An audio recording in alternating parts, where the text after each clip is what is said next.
Now, when the foot soldiers of wokedom finally overwhelm the citadel of free speech and the social justice warriors of cancel culture eventually breach the last wall of the Helm's Deep of common sense, who will be there making a last stand?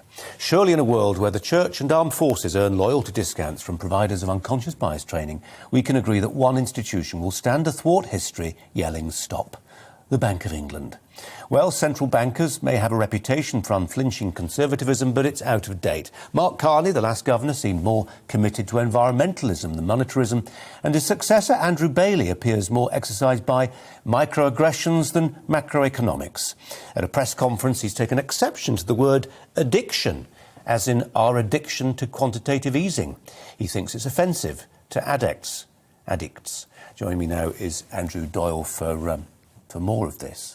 Yes, it's an odd one, isn't it? I'm trying to think what could have compelled him to make this statement. It strikes me immediately as a distracting technique, is that he doesn't particularly want to address what's in the report, and therefore he attacks the title of the report. Such a conspiracist. Yeah, I know. Well, I'm just putting that out there. No, that's totally speculative, and I could be completely wrong. I think the point is, what on earth is he saying? He's saying that just using the word addiction in this context, we're not talking about drugs, obviously. We're talking about money. But to use the word is somehow going to cause problems for addicts or offend addicts or reignite some kind of trauma. What is he talking about? What drug addicts are reading reports by the Bank of England and then getting upset about it? That's just fantasy land.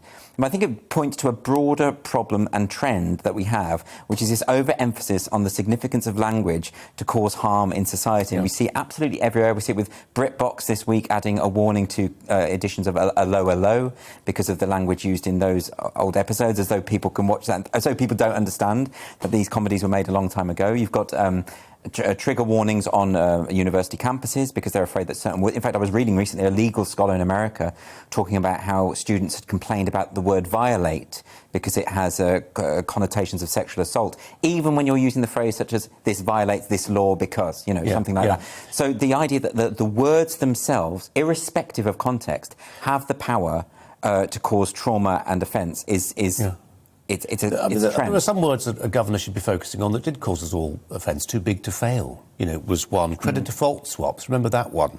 But the bailout, bailouts generally. He might be doing stuff in his private time. He might be working in soup kitchens, for all we know. He may be donating some of his £500,000 salary to homelessness charities. We don't know, do we? Well, maybe it's the case that he has a particular sensitivity to the issue of addiction. Maybe there's something in his background and family. I don't know what it is, but the point is, it does feel a lot like what they call virtue signalling. It feels... And I am troubled by this idea that we bought into this narrative surrounding microaggressions. This would be an example of a microaggression, because actually the concept of microaggressions is quite valid insofar as it's perfectly possible for us to inadvertently cause offence by being a bit clumsy with our language, and there's nothing wrong with being aware of that. But the idea... Good manners. I've got to stop you, Andrew. Oh, You're in fine. full flow. I was. Full flow. That's all for tonight. I'll be back on Monday. Mark Dolan's next.